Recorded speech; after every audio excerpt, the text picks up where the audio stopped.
Reader beware, you're in for a scare. Today we have the Goosebumps book, Why I'm Afraid of Bees.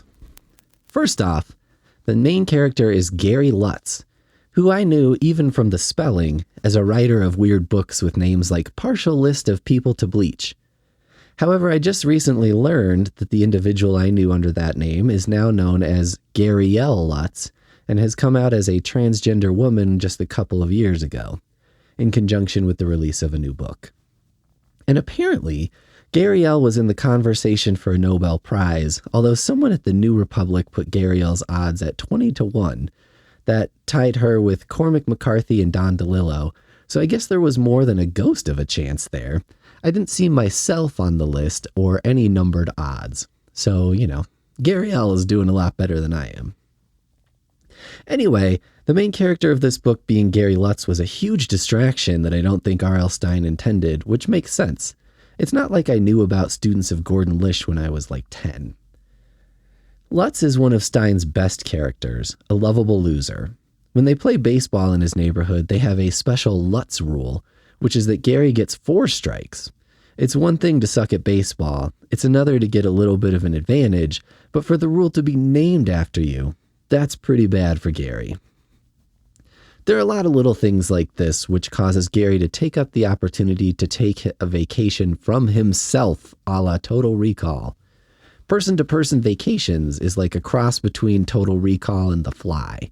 You go in, they match you with someone else, and then you body swap with that person.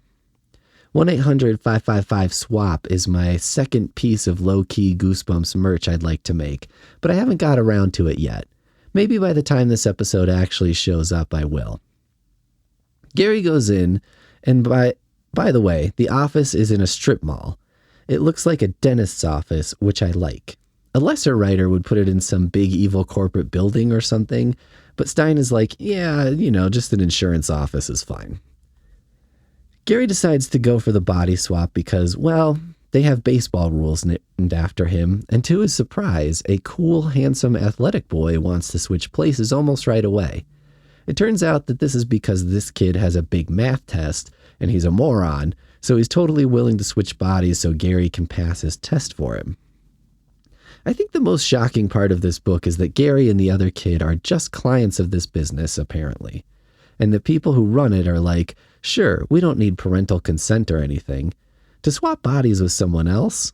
I mean, come on. Your kid is basically sleeping over at a stranger's house for a week. At the very least, most generous way to talk about what's going on.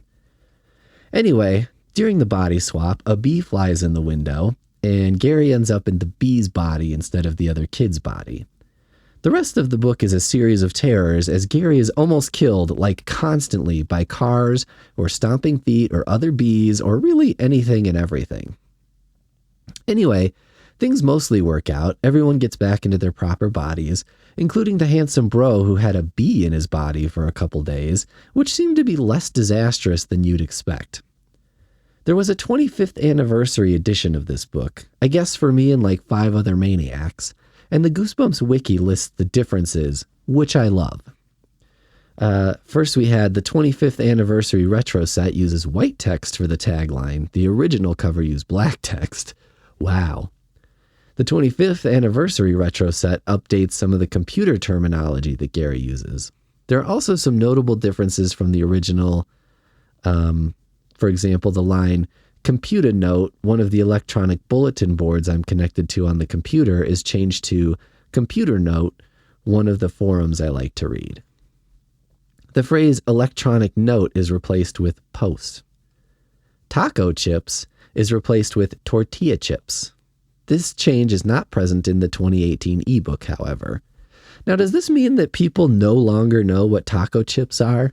Is this the dystopia that we are living in, where we've lost a crucial, key type of chip?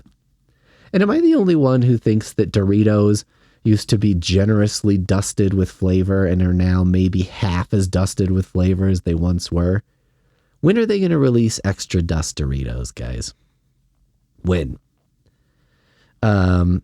Page 21 changes the phrase "I press the enter button" into "I press the IRXIV button." This is probably due to an error in the OCR scan of the original manuscript. The page count is reduced from 117 to 115.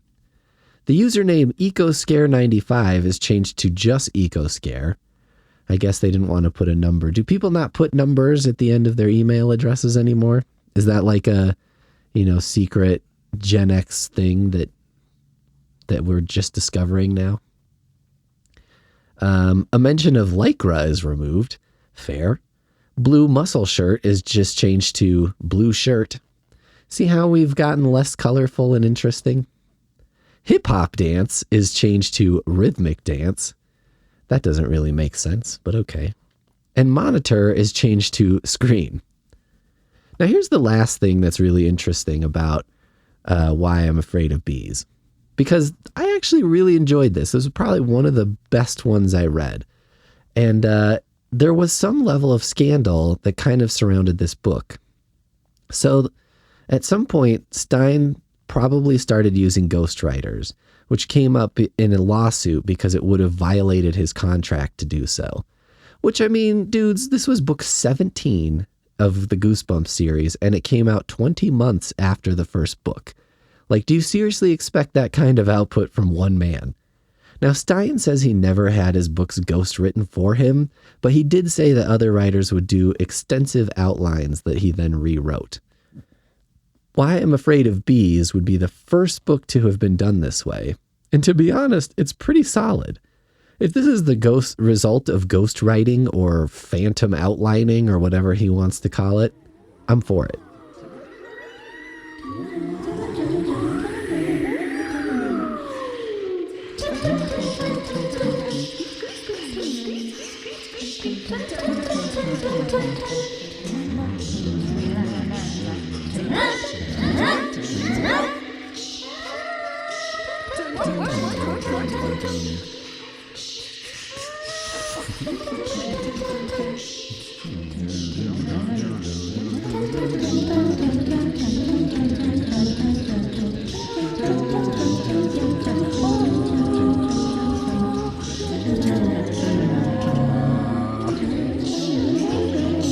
Goosebumps.